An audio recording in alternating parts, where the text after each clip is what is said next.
Welcome to the Optimistic Curmudgeon, where the best ideas win. I'm your host, Josh Herring.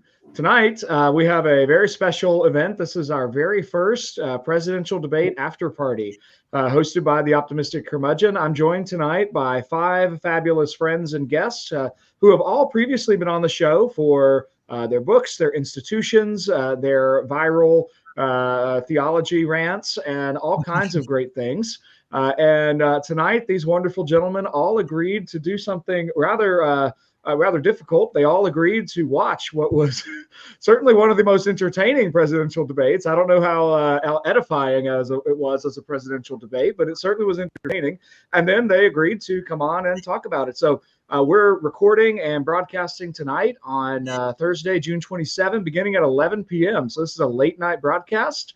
We currently have 13 people and rising watching. So thank you to everybody who is watching. Do feel free to put comments in. And if I think they're germane, I'll toss those out to the group and we'll try to address comments and questions as we go. To start us off, let me introduce myself and then I'll turn it over to the rest of our panel. My name is Josh Herring. I'm a professor at Thales College, and I'm the regular host of the Optimistic Curmudgeon. I am a longtime fan of watching rhetoric and debate, and I really do enjoy getting together with other people who are interested in thinking about the fate of our republic. I'm personally convicted I'm a convictional traditionalist conservative in the Burkean Kirk tradition, and don't really love either candidate. But for my money, there's really only one that I could stomach voting for. But with that, that's me. Those are my biases. Nick Higgins, tell us who you are and whatever you want to say there. Yeah, I'm Dr. Nicholas Higgins. I am the chair of the political science department at North Greenville University and the program coordinator of the politics, philosophy, and economics degree.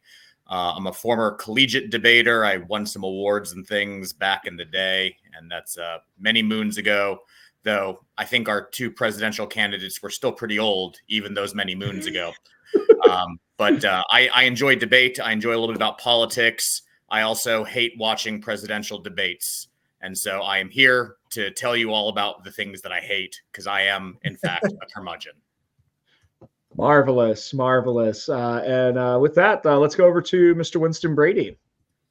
Hey, good evening, everyone. My name is Winston Brady. I'm a longtime teacher at Thales Academy, currently the director of curriculum and the director of Thales Press.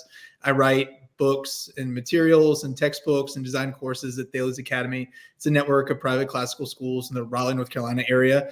I don't necessarily enjoy watching debates. You just see the decline in presidential rhetoric, the ability to give a good and stern speech, even just to speak with clarity and give like straightforward answers. You see that just declining just a little bit more every 4 years. Like Josh, I would throw myself in the Burkean conservative sense, the value of what we're conserving, that intellectual and historical tradition that we've inherited. I'm not sure my favorite meme from like the late Roman Republic period. I've been thinking a lot about the Roman Empire recently. I'm not sure what like scenario we're in right now.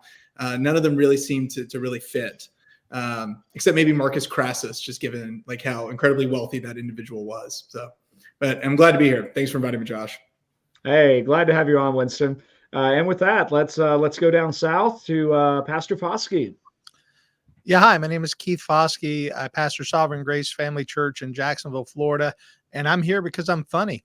I think that's probably the only reason. I've done a few debates, but most of what I do online is either my podcast, which is Your Calvinist Podcast with Keith Foskey, or videos where I make fun of denominations and distinctions and theological, everything that's funny, I try to point it out. Fantastic. Over to Dr. Jewell. My name is Jason Jewell. I chair the Humanities Department at Faulkner University, and I direct graduate programs that are great books based in the humanities, master's and PhD programs. And I think I'm here because I signed Josh's dissertation. I have not watched a presidential debate in probably 15 years prior to this one, and I felt like I was taking one for the team by sitting through it. I agree with some of the comments that have already been made here about the kind of general. I mean, we certainly weren't watching Lincoln Douglas or anything close to it tonight. I'm sure we'll have more specifics about that as we get further into it. But I'm looking forward to the conversation. Fabulous, fabulous. And over to Dr. Mendenhall. Well, I'm Alan Mendenhall, Associate Dean of the Sorrell College of Business at Troy University and Executive Director of the Manuel H. Johnson Center for Political Economy. I was really excited to see golf handicaps come up as an issue in this presidential debate. I've been waiting my whole life. Unlike Jason, I watch every presidential debate, and I love them. I get dumber every time I watch them, but I love them anyway. So great. And just, I don't know if this matters to anybody listening, but I love the differences in the voices that we've got here on the show tonight. Nick was my high school history teacher, and I at least will gladly claim him as a friend. I don't know if he'll return that, but I would definitely call him a friend today. Winston and I have worked together at Thales for probably something like 11 or 12 years now, I think. We were neighbors in seminary. Keith I met over the internet and have just loved his videos. I felt both seen and indicted in various iterations of his denominations. Dr. Jewell was very gracious in reading my dissertation and then signing the paper and grilling me in defense. And Alan, I've met at a couple of conferences, and just as I was getting started at Faulkner, he made a move over to Troy University. So I don't think we actually overlap, but we've connected a couple of conferences. So, gentlemen, I am so grateful that you're all here, and I don't think very many people are tuning in to listen to me tonight, but we are up to 55 people who are watching us to have this discussion. And we do have one quick comment. Scott Postma wanted just to let the world know that currently CNN is destroying Biden. So there we go. We've got that on the air. And thank you. Missing that would be fun to watch. It would be. It's happening on MSNBC as well. Twitter world is going after that as well, which, you know, there's always that question of what level political punditry actually plays in our conceptions of what happened. You know, they're gonna take that out right now. But if that's how those people are spinning it, I think we can say Biden did not do well. That probably is the consensus. Let me just start us off with a very broad question. What was your favorite or most hated moment in the debate? Well, I've shared my favorite moment, which was the golf moment. I loved that we had Trump claiming 2 club championships, and not senior club championships, but the regular club championships. I actually pulled out my phone and went to the USGA app and Jen and looked up their handicaps.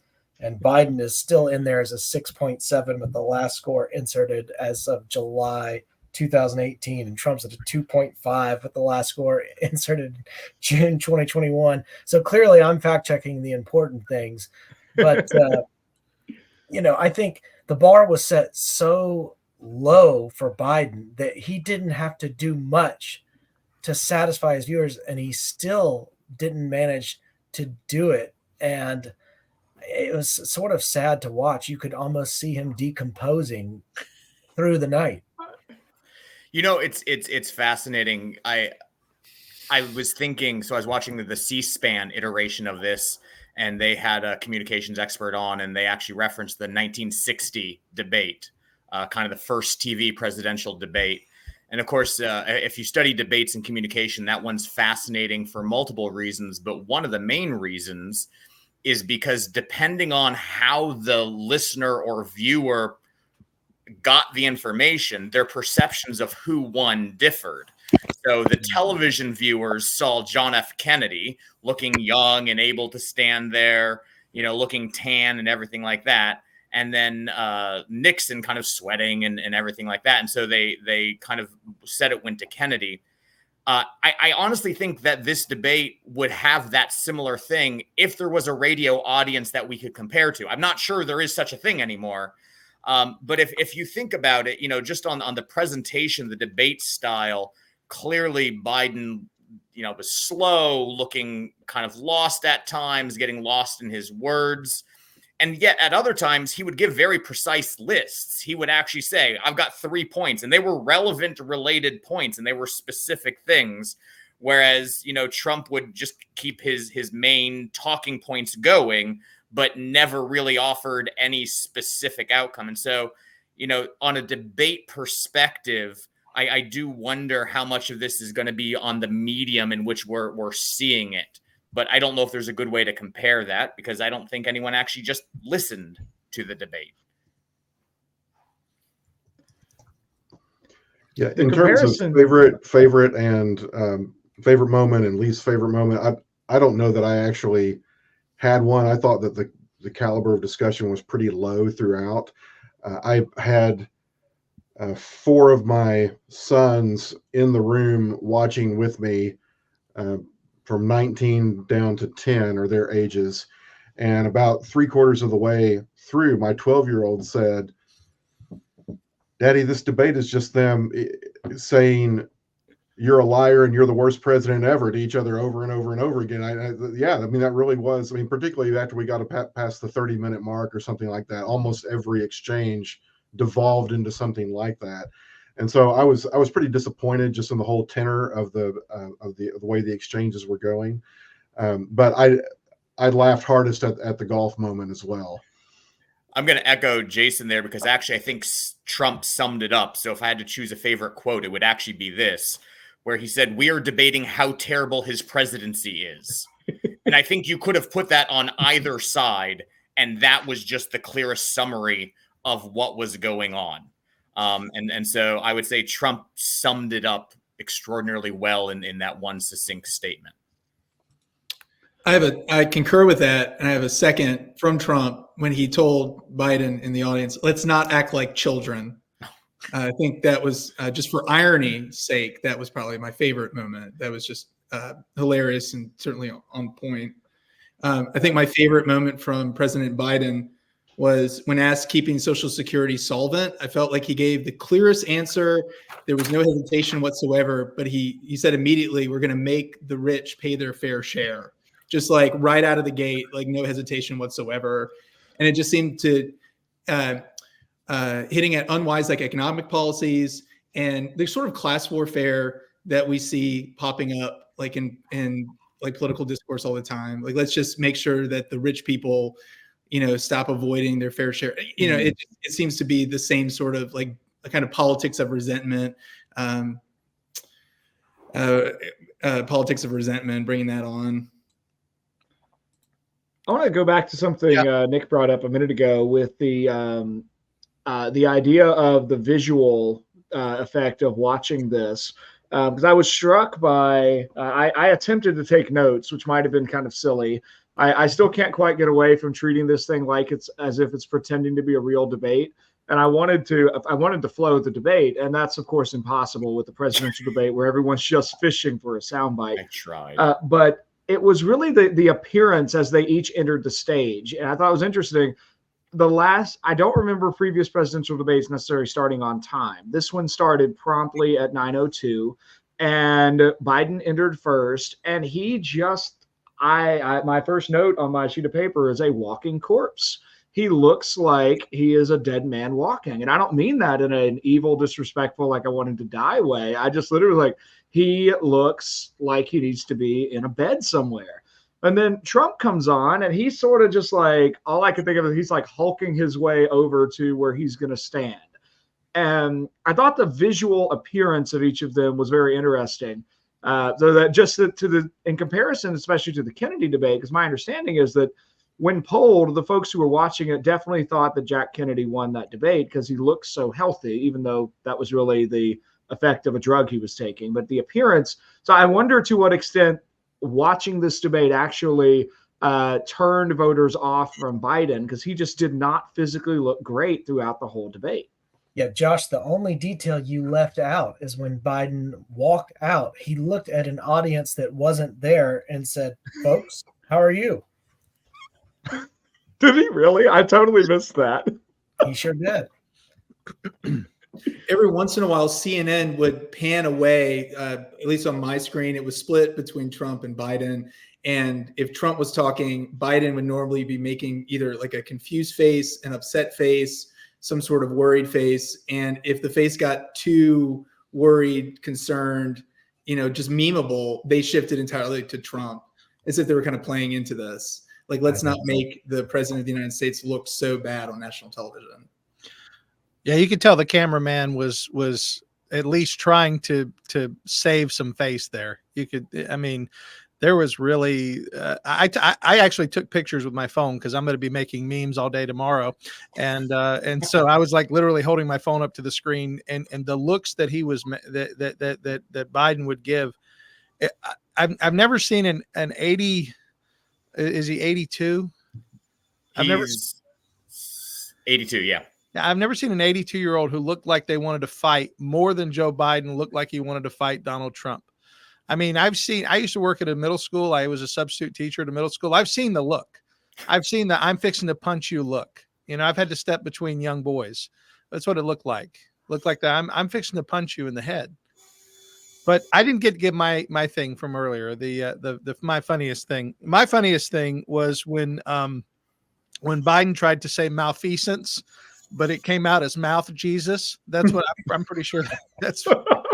If you go back and listen to it, he gets startled halfway through the word malfeasance, and he just stops, and then he ends with some version of Jesus. So if it's going to be tomorrow, it will be mouth Jesus. And when Trump said we bought the dog, I don't know if you heard that. Yeah, it's like a singular dog. Yeah. We bought the dog. He's the best dog. This is the border dog. We're going to just run him back and forth on the border. We're going to make sure he's going to be the best dog ever. Sorry, that's why I'm here. Then you get to Biden's the machines, right? So we need the machines. So maybe I saw one of those robot dogs the other night. So maybe we just put them together, and that is the solution. Yeah, on this issue of Biden's physical appearance, I agree with everybody here that he definitely looked pretty bad. And I said to my boys while we were sitting there watching the split screen with those expressions, and Trump had a lot of, I think, comical expressions on his face at different times during the debate. But I said there's going to be so many memes coming out of this split screen format that just over the next week or so we're probably going to be inundated with them. But I agree with what Alan said earlier, is that the expectations for Biden were managed, to be set at a very low level, and still he came out looking pretty bad. And I think maybe one of his worst moments was when that question was specifically put to him, what do you say to people who are concerned about your age and whether you'll be able to function well into your mid 80s? And he wandered completely from that point almost immediately and had nothing to say about it. Whereas Trump, uncharacteristically, I think tonight actually kind of stayed on point in his response to that particular question. So I thought that reflected pretty poorly on Biden combined with the physical appearance. Trump said, I took 2 cognitive tests. I aced them. Do you ace a cognitive test? Is that how it works? Is it graded? I think he said, not sure if anyone's ever gotten an A on one of those. I took 2 and I aced them. It's such a great, those lines. Oh boy, this will live on forever. It just might. Well, gentlemen, let me introduce we've got another question from our audience. And by the way, we're now up to 91 people joining us for this live stream, which I find pretty exciting. We've got actually, it's my dad, Philip Herring, is asking, am I alone in suspecting that Biden and Trump knew questions in advance? And I'd like to expand that question just a little bit to any thoughts you might have about I know there was a lot of commentary ahead of the debate about the restrictions that CNN put in place, the lack of an audience, the mic mute rule, and then we also had the moderators. For my money, I was curious how Jake Tapper, I don't remember his co-host name, but how they were going to do. I thought they actually did a very good job. My sense was that they knew this was really a litmus test for a lot of people about whether or not CNN is still actually a place for journalism. And so there was an extra effort to really hold the bar somewhat fairly, and more so than I remember happening 4 years ago. So any thoughts folks have about either the questions in advance or the general setup for the debate or the parameters within which this debate happened? Well, let me say this, because I know several of you said you're actually seasoned debaters. One even said you were a debate competitor. I know that when I've done debates, I may not have the questions beforehand, but I know what the questions are going to be generally, because I know my opponent well enough that I know what it's going to be. So they wouldn't have to have the questions ahead of time to have coached and put together a pretty reasonable list of what they're going to be. So I don't know that it was specific questions, but yeah, he was coached and was ready. Yeah, the responses were pretty scripted, but I think the questions were also predictable. I think going in, everyone expected Biden to hammer the abortion issue and the convicted felon narrative, and for Trump to hammer the illegal immigration problem. And regardless of what the questions were, those two were going to bring up those issues. And I think it's fairly easy to prepare for that. You're going to get questions about Ukraine. You're going to get questions about Israel. Maybe you're going to talk about Social Security, or maybe you're going to talk about some of those other, domestic issues. But I think it's a fairly easy debate to prepare for. Now, unfortunately, having seen the debate, I'm not really very confident in either candidate's ability to articulate issues very well. But I am getting that kind of 1892 Redux feel here with the Grover-Cleveland rematch against Benjamin Harrison. It does sort of feel as if the momentum is all with Trump. The polls are all with Trump. That really Trump was the one that had something to lose tonight, and he didn't. And he didn't really have to do anything to win either, other than just stay alive and keep breathing and just say something with any degree of poise, while the other side just fumbled around and looked kind of decrepit. Yeah, the point about the moderators being fairly restrained, I noted that as well. One thing I was paying attention to when they described the format up front and said each candidate would have 2 minutes to answer the question, and then the opponent would have 1 minute, and then they said, and then at the moderator's discretion, the other candidate might have a minute as well.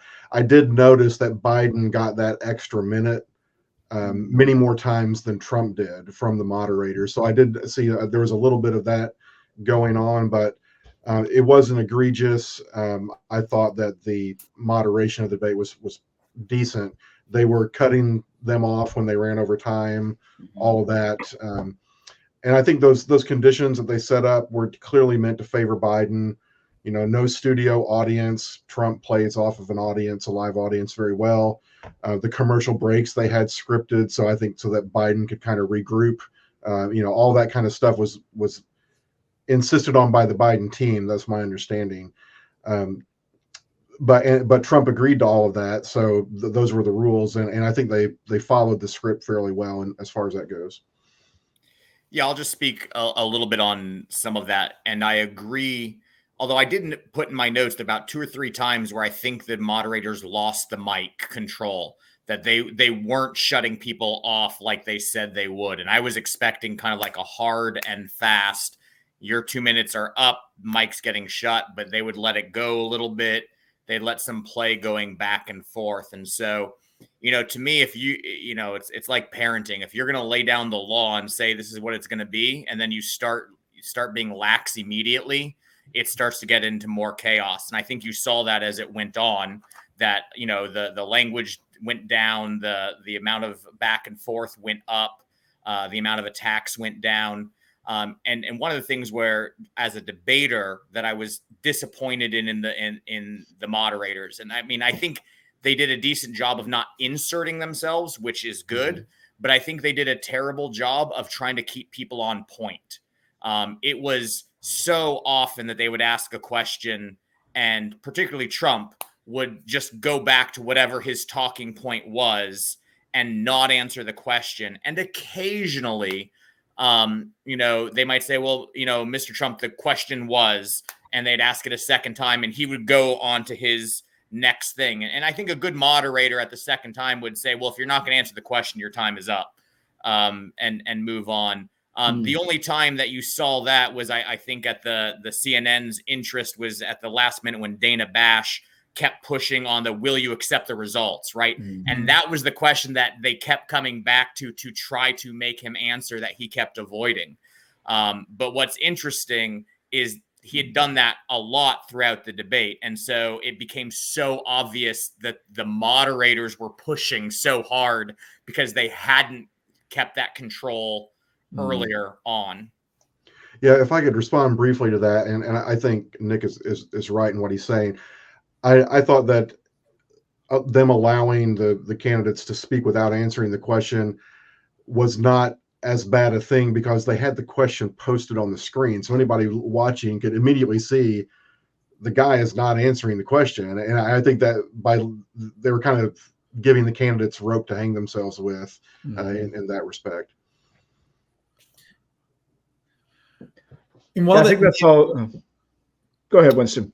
Well, while that may have worked, the responses were always so bitter and personal. Biden inherited what he said was like the worst economy ever from Donald Trump. I tried to count how many times Biden called Trump a convicted felon, but I think it was only once. But there are just so many personal attacks that were coming out that it seems like they couldn't help but like have to respond to what they were saying. When the golf comment came up, I feel like that's when decorum broke the most. Then like both the mics were on, they were really talking over each other as they were glibly dismissing each other's golf handicap.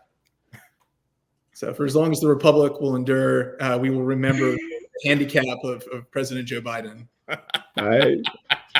Just maybe that is the perennial line out of tonight. I do want to go to one of the pressing issues that came up tonight. Alan mentioned it a moment ago. I thought one of the really interesting moments was really the abortion discussion in this debate, in part because for a brief moment, he sort of corrected himself shortly thereafter. But if you take this one particular line, I'm pretty sure President Biden unintentionally affirmed infanticide for a moment. He was very garbled in his articulation of, and he completely mangled the definition of trimesters. He sort of came up with first you talk to your doctor, and then you talk to your state, and then you talk to the government. It was very confusing. It has nothing to do with a measurement of time. But I am kind of curious, just generally, about anybody's thoughts on the abortion segment of the debate, and then particularly Trump. That was the place where Trump explained that you have to do what you need to do to win. And he gave sort of a centrist moderate answer. And he did say he would not restrict abortion pills. I'm kind of curious if anybody thinks, did that hurt him with the right?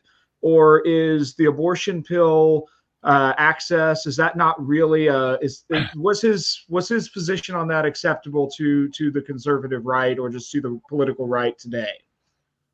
It's going to depend on who you're talking about. I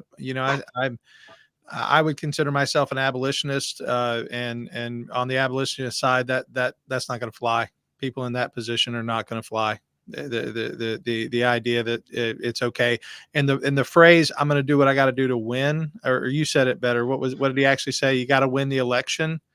That's not going to fly with some people. I mean, some people are going to hold their nose and pull the lever because they know it's one is obviously going to be more conservative than the other. And, I've heard a lot of people say that phrase, I hold my nose with my left hand and pull the lever with the right hand. But to be honest with you, I know some people who are going to say, and honestly, I understand and feel for them.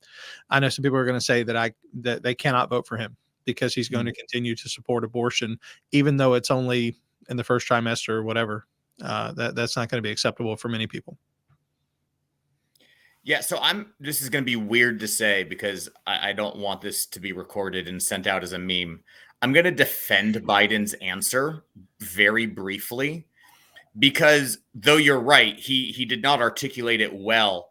what he was trying to articulate was the Roe standard of what level of scrutiny needs to be done at what semester for an abortion or a trimester for an abortion to occur. And the first one is basically between the woman and her doctor. There's no government involvement. Basically, the woman and the doctor can do it. The second one is that the state has a small interest in the potential human life. And therefore, there's a little bit more. And then in the final one, when he says the state has a role, it's actually saying the state has an interest in the third trimester of preserving that life. And so only in rare circumstances would it be permitted under the Roe standard. But I mean, this is all obviously the other thing. I mean, Roe's overturned, and even before Roe was overturned, Pennsylvania Casey in 92 basically got rid of the trimester situation anyway. So that's not technically legal doctrine since 70, whatever it was. That being said, the only reason I know that is because I read Roe v. Wade when I teach constitutional law regularly to my students. And if you don't actually read the case, what he said is not going to make sense because it was not clear nor articulated well. So that's my defense of Biden. Well, hopefully your students won't see. They might. I could imagine some students finding the one clip where you say, "Here's my defense of Biden," and just setting that as a loop. I mean, that might happen. Thank you, Nick. That was really helpful as far as an explanation. I thought Trump's strategy in that answer was at least pragmatic, and that he's going to portray the Democrats as radical and pushing infanticide. Pushing abortion up to the point of birth practically, which amounts to infanticide. So I thought that was at least pragmatic in the sense that it portrays the other guys as really the radicals who are trying to do something radically wrong. And I'll jump on that too. I thought I do have a lot of respect for, as much as I would love for abortion to be universally banned, I do have a lot of respect for Trump's federalistic logic in saying this is an issue that needs to be settled legislatively by the states rather than something that is settled by the Supreme Court. So in the absence of a universal piece of legislation banning abortion, I would take it as a next best step to say, well, at the very least, this can be settled by each state, and that is something each state can decide, and you'll get different answers on that question rather than a singular Supreme Court case deciding the law of the land in terms of abortion. I thought Trump was pretty clear on articulating why it made sense to go back to the states on that issue. I wish, just to jump back in, I wish that Trump, having the bully pulpit for a moment, would just start going off on all the things that he would do that would make abortion unthinkable, that, making adoption easier, tax breaks for people who have children, just promoting some sort of really wonderful culture of life. While he's up there, there might be constitutional limitations that he has in, not being able to say that this, this is going to be your abortion, whatever. I understand there's an argument there, but he's got the microphone. We talk about promoting a culture of life in which abortion becomes unthinkable. I really wish somebody would just give him a bunch of sound bites to go off from there, because that just is such a positive and profound articulation of the pro-life movement. That would be really wonderful. I wish that would happen. So, but maybe now that it's on such a prominent venue as the optimistic curmudgeon, this would get to Trump and he would go off on this. This would be great. I think Trump, the candidate, is going off of numbers, and he's looking at things like a recent Gallup poll that said that 41% of those who are Republican or lean Republican believe that abortion should be legal in all or most cases, and Democrats 85% said that. So even within the Republican Party, there aren't as many pro-life people as there ought to be. And I think the Democrats see abortion and Roe as a way to drum up support. And Trump and whoever is advising him probably is suggesting that they should just dodge that issue or celebrate the fact that Dobbs overturned Roe and treat that as a success. but not to dwell on it too much, because I think they think it's a loser politically. Yeah, I agree with Alan on that, and I think that there's some advisors in the background that are reminding him that in some of the states, particularly some of the swing states, there's been moved to put abortion protection in the state constitutions on the ballot in November. And so he knows that that's going to be a driver of turnout. And if he can be more moderate, saying, hey, state, do what you want to do, then he's not going to be painted as an extremist, and but still take the win of Roe and say, hey, Roe's overturned. I did that. And he made a funny statement, what I thought was true. It's like, the founders would have wanted it back to the states if they'd ever heard of this. Mm-hmm. And I was like, you know what? There's a lot to be said in the question of how the founders, thought about abortion or anything like that. But I just thought that was a funny throwaway line. Mm-hmm. But there is an important federalism issue that's at play there. And you raise a good point about just the Electoral College. I mean, there really are no more than 8 states that really, really matter for this election. And Trump only needs to win probably one of the 3 of Wisconsin, Michigan, or Pennsylvania to win the Electoral College. Whereas I think Biden would probably have to pick up all 3. Yeah. And so, it really matters in those states and what people are polling in those. I don't know what those numbers are and what people think in terms of quantifying it, but I'm sure that whoever is a campaign advisor does know that, and knows that in states like where I live, Alabama or Mississippi, he's probably going to get the pro-life vote no matter what, just because Biden is clearly not that. So it's a calculation. Am I happy with Trump's answer? Absolutely not. Am I surprised by it? Absolutely not. Right. Yeah, and I think Keith was right. Is there might be a few people who, because of that answer, aren't going to vote for him. But the reality is, I think it placates more that will hold the nose and vote for him, and a lot of people who don't like it will still hold the nose. Well, gentlemen, I'm excited to share that we have now broken triple digits for our audience. We've got over 100. We've got over 100 people joining in, which is definitely a record for an Optimistic Curmudgeon live stream. Great. My mom usually doesn't stay up this late, so that's cool. Yeah. Hi, Mom. Yeah, what do y'all do with your life being up this late? Let's, that's right. I need to talk to the 100 of y'all. That's right. Too much politicking, but I want to bounce off of something. This came up a couple of times already. A few of you have mentioned gaffes that Biden has raised. It does seem to me that part of what Biden needed to demonstrate tonight was a general level of coherence.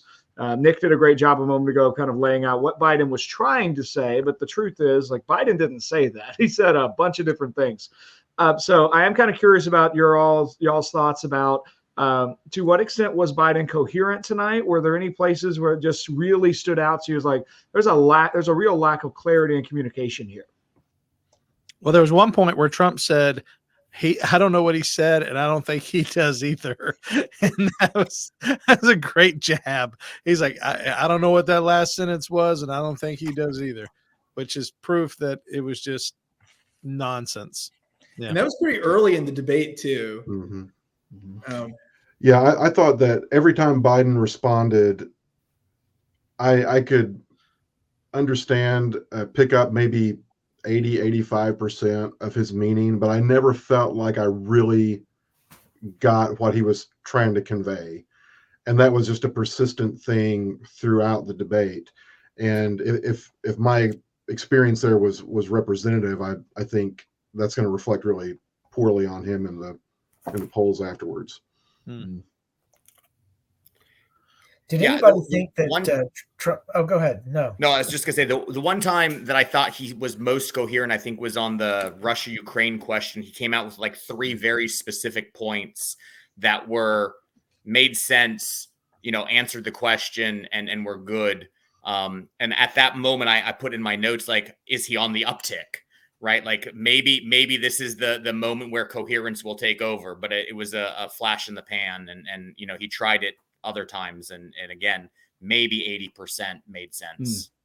Yeah, clearly the State of the Union, Joe Biden did not show up, which is what I was wondering. I thought, at the State of the Union, I thought Joe Biden was going to come and fall asleep, but he didn't. He had clearly been fed a lot of coffee, but that Joe Biden didn't show up tonight. It is interesting that we focus a lot more on performance than policy because, the policies are predictable, their responses are predictable, and it's just a matter of who looks more presidential. And in this case, it's far and away Donald Trump. I was curious if anybody thought the mention of Tim Scott was a signal that he might be the VP choice. So as the only South Carolinian here, that also entered my mind when that was stated. Obviously, he had kind of hinted at that his VP choice would be there tonight. But I think it was really just a true recognition of something that Tim Scott had pushed with, which is some work with the HBCUs and some of the opportunity zones and things like that. So I had wondered it, but I think I might be reading way more into it because the reality is I do think that's something Tim Scott had pushed for a while and that Trump took and ran with. So I think it was just a call out rather than a hint. Yeah, if I recall, that comment came in the context of him talking about how he was gaining the support of more and more minority voters because Biden had done such a poor job of addressing their needs and all that. And so I interpreted that simply as him saying, here's a black senator who's on board with me and so on. I didn't read any kind of VP implications into that comment. We've got another question that's come in from our audience. This is from Nadia. She's asking, do you think that Trump's overwhelming pessimism concerning the state of our country by repeatedly calling it a failing nation hurt his voter base that is in general proud to be American? It seemed awkward that Biden was put in the position of calling America the greatest country of the world rather than Trump. Any thoughts here? I honestly think that a lot of Trump's supporters that they feel the same way he does, in the sense that they feel like it's failing under Biden. I don't think that they would see it as he's saying that it's. I understand what Nadia is getting at, and I appreciate the question, and it is interesting that Biden was the one saying America's great, America's great, America's the greatest. Nobody messes with us, which was just an odd kind of machismo that he was presenting, especially for a guy who can barely stand up. And then you got Trump, we're a failing nation. We're failing.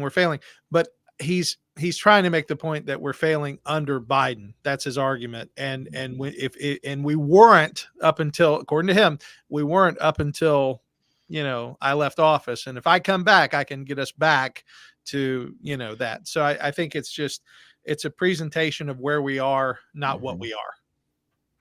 Yeah, I mean, the tagline for MAGA is "Make America Great Again." It's not a rejection of greatness. It's the suggestion that we've lost greatness and greatness needs to be restored. Yeah.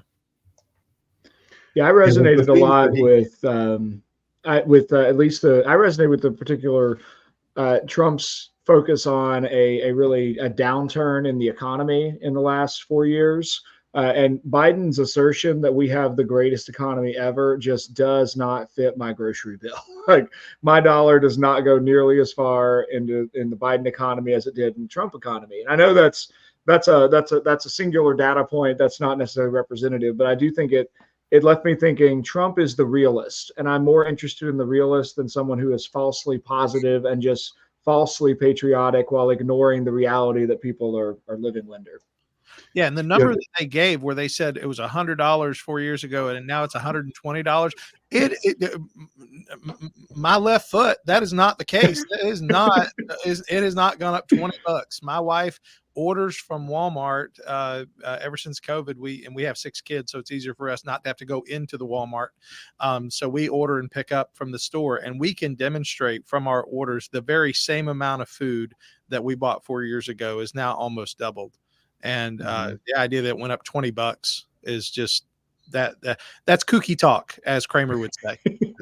So to go back to Nadia's question, I think the 3 things that Trump kept returning to in the course of the debate were, illegal immigrants are wreaking havoc.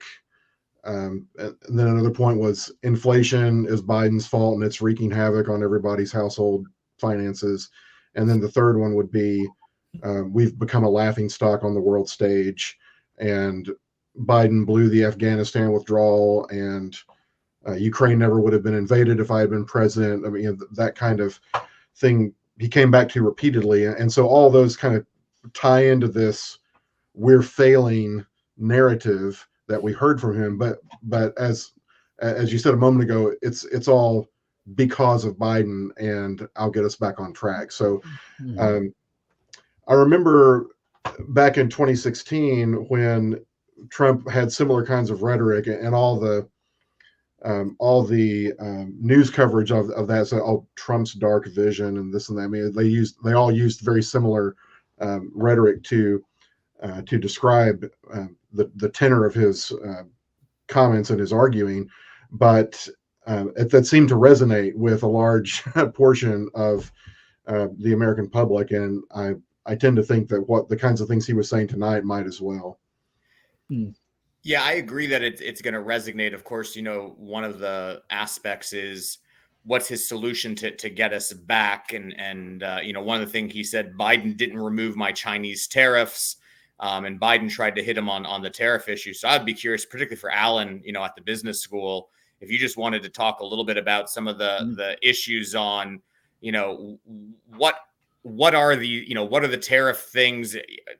And obviously there's issues of whether they can actually be done. Obviously they can't be done by executive order, and you have to get through Congress and everything like that. But just on the general proposal and ideas on its impact on the issues like inflation and things.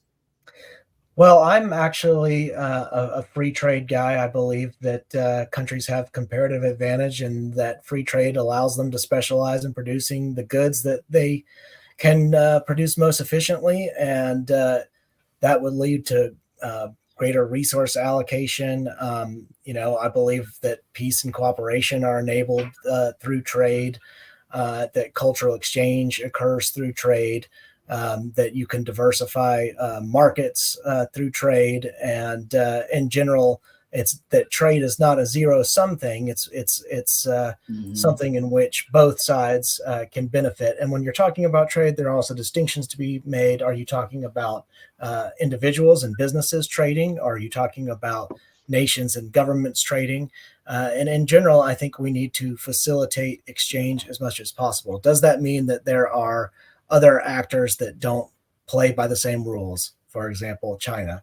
Yes, it does. And how do you deal with that? Well, I don't know. Maybe elevating trade to a moral principle is not right. Maybe trade is a more pragmatic thing where every now and then you make compromises. But I tend to favor as much trade as possible. Again, for those reasons of comparative advantage. I don't know the facts and figures around the particular tariff that Trump cited, saying that it was bringing in whatever he said it was bringing in. I don't know that answer. And I tend to sort of reject the industrial policy sort of position that somehow this America first and tariff regime will restore manufacturing or something like that. I just don't really buy into that. So I don't know if that's very helpful answer, but that is my perspective on that issue. I think that's a really helpful perspective, in part because I know, Winston and I both work for a network of private classical schools, Thales Academy. I'm on the college side now, but the about 4 or 5 years ago, we were in a position to be pretty massively expanding our network of schools. We had a lot of interesting communities, but the Trump tariff on steel went in, and the price of steel became prohibitively expensive. So at least for the last 4 or 5 years, every time I've heard rumors of like, oh, we've got this community that's interested in us coming and opening a school there, the concern and one of there's just a like, okay, well, wait a minute, we can't really build a new building until the price of steel comes down. And so I would suspect that that's just one example of many that we could probably come up with across the economy. Gentlemen, I'm watching our time. We've got just a few minutes left. So I actually want to bend us around to a last question, because in advertising this episode, I promised that we would all make a declaration of who had actually won the debate. And Alan has already done that twice, but I don't want to just assume that we all default to him. So I would love for you guys to speak to 2 questions. And if we can get everybody in on this one, that would certainly at least make me feel a little bit better about telling people we would give an evaluation and render a verdict. Question 1 is, who won the debate in your view? And don't feel any obligation to side with a majority. I personally love being the one who squirrels a panel vote in a debate round. I usually have a divergent view. But then secondly, we've had a lot of generally negative things to say about President Biden's appearance, coherence of speech, logical connection of thoughts tonight. So given all of that, do you think that Joe Biden will actually be the Democratic Party candidate for president after his performance in the debate tonight? Yeah, so let's get everybody in on that last question, then we'll wrap this up for tonight.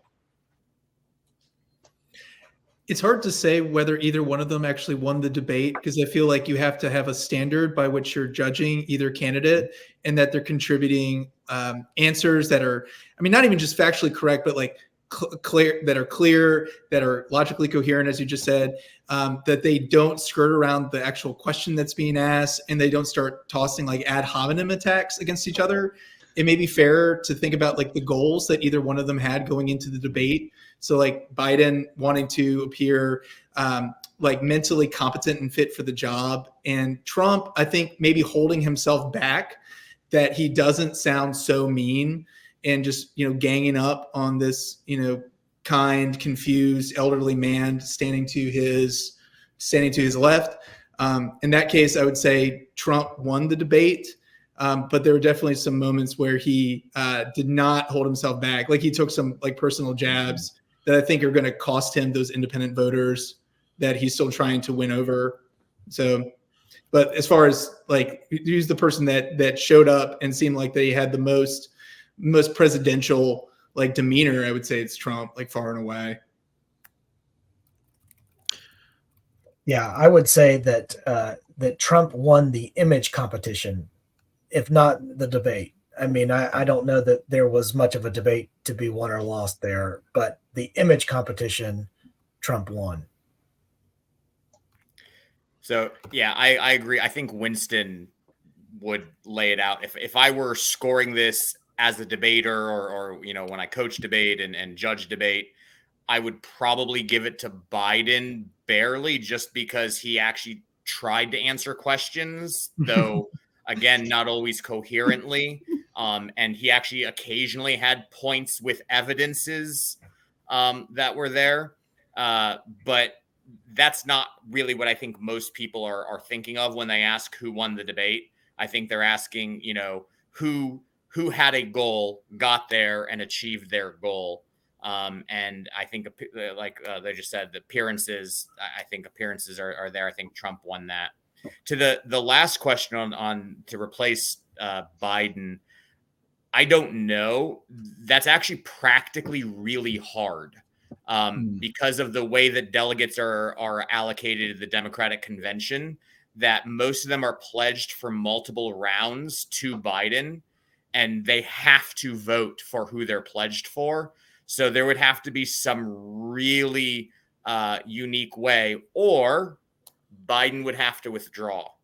And that's the thing that, that if you listen to both of them, it was funny. Biden said the reason he ran in 2016 is because of Charlottesville, or the reason he ran 2020 was because of Charlottesville. And then Trump was basically saying, well, the reason I'm running is because Biden's so terrible. And I was just listening to this whole thing. I was like, can we all just agree? Can we have other candidates? I think everyone would be just happier if the two candidates just walked out and said, I'll drop if you drop, and they both drop. And then we can actually have competent people who hold the values that are really important for the sides to be arguing.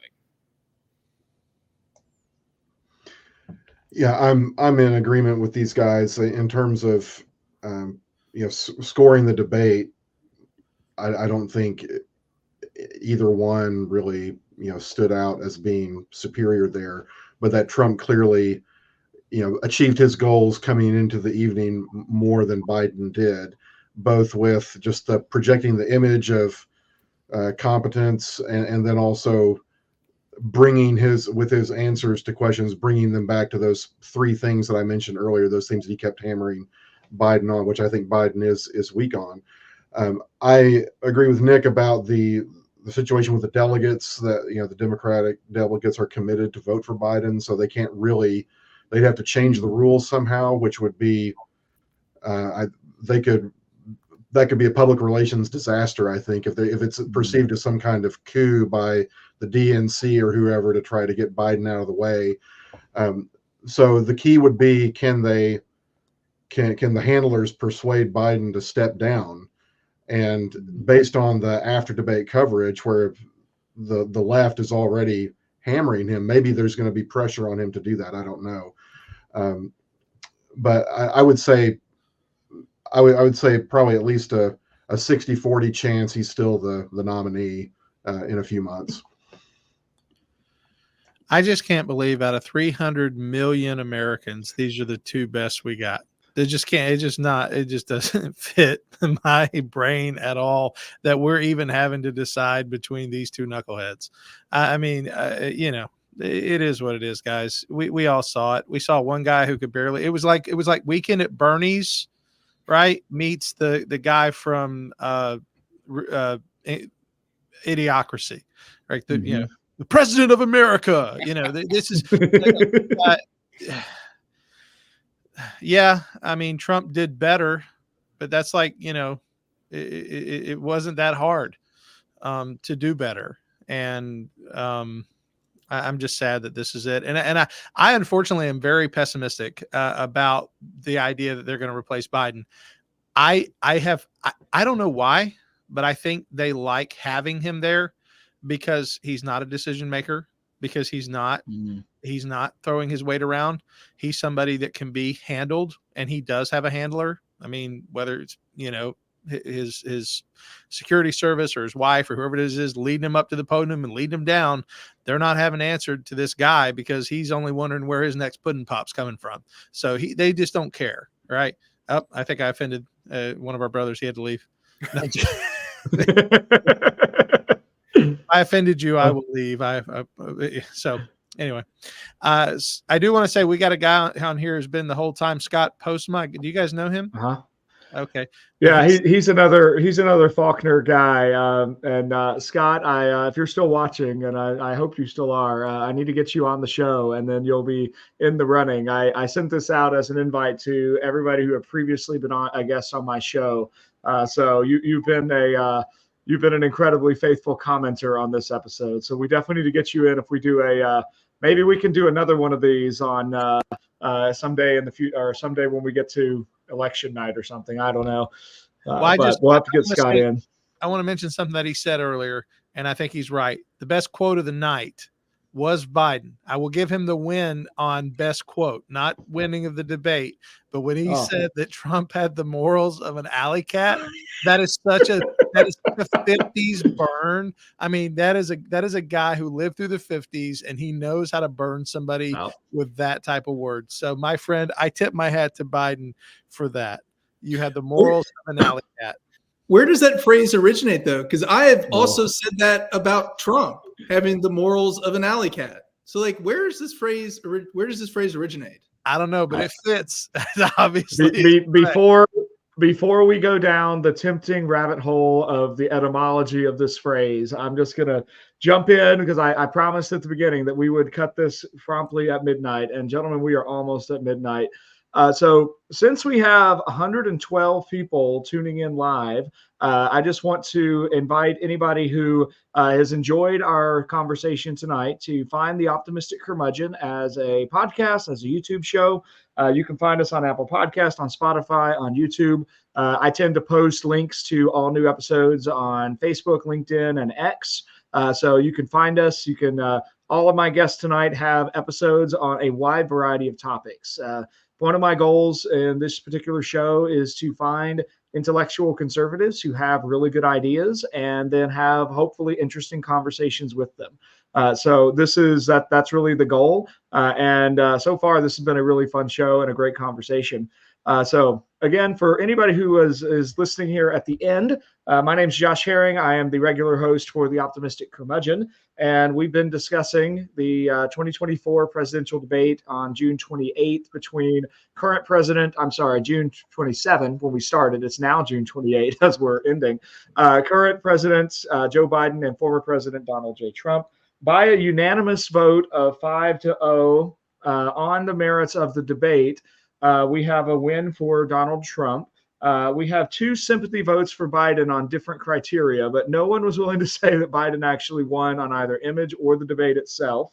So I think my guests all find unanimously for Donald J. Trump as the victor in tonight's debate. So, gentlemen, could you just remind everybody who you are and any last comments you'd like to make, and then we'll wrap this show up. Let's start with Dr. Higgins. Yeah, so thank you all very much. So again, I'm Dr. Higgins. I'm department chair of the political science department at North Greenville University in Greenville, South Carolina. And I have really enjoyed this conversation with all of you. But I'm not quite 82, but I'm tired. Yep. It's a long night and a great dedication to the fine art of politicking. Over to Mr. Brady. Hi, everyone. Winston Brady, director of Thales Press, director of curriculum at Thales Academy. I've thought long and deeply about the purpose of the United States, what makes us the greatest country in the world. I poured a lot of those insights into a novel that I wrote called The Inferno, which is based off of Dante's Inferno, the same sort of journey into hell, into the Inferno, to pull out these amazing insights about why great republics tend to either teeter or fall, the same thing that he did for Florence, I tried to do for the United States, looking at the problem of evil, the rise of big government statism, and really man's need for a savior, because that's really what we need in the midst of like these, chaotic times, unserious times that we live in. We need Jesus. So that's all I've got. I'm going to end it there.